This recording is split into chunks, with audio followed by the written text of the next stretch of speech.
If you're wondering how to add video to your Mailchimp emails, you're in the right place.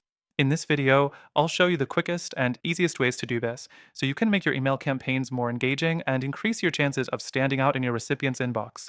Stick around till the end, as I'll also share a secret trick to make your videos look even better in Mailchimp.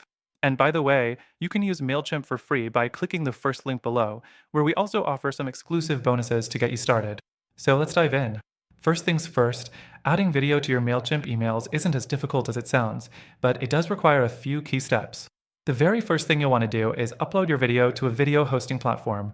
This could be YouTube, Vimeo, or even a cloud-based service like Google Drive.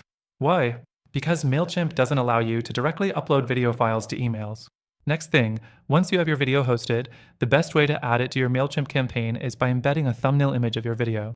You'll grab a high-quality screenshot of your video and use that as an image in your email. Once you've done that, you'll need to link the image to the video URL, so when your subscribers click on it, they're directed straight to your video. The third thing you'll want to do is make sure that your thumbnail is visually appealing. A great thumbnail can increase your click-through rates significantly.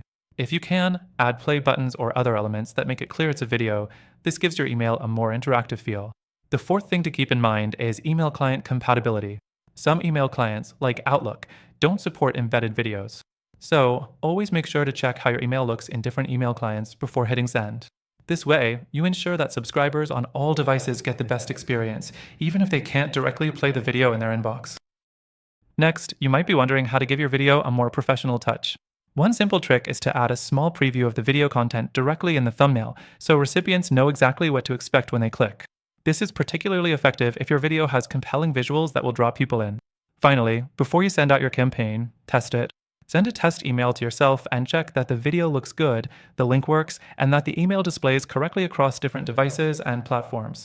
This last step can save you a lot of headaches later. And as promised, here's that bonus. You can get a longer trial of Mailchimp when you sign up through our link in the description below. That's a special offer we've got just for you, to give you extra time to try out all of Mailchimp's features, including video embedding. So to recap, the key to adding video to your Mailchimp emails is hosting it somewhere like YouTube, using an engaging thumbnail, linking it properly, and testing everything before sending. With these steps, you'll be able to boost engagement in your email campaigns and get better results. Don't forget to take advantage of our exclusive free trial offer through the link below to start using Mailchimp today.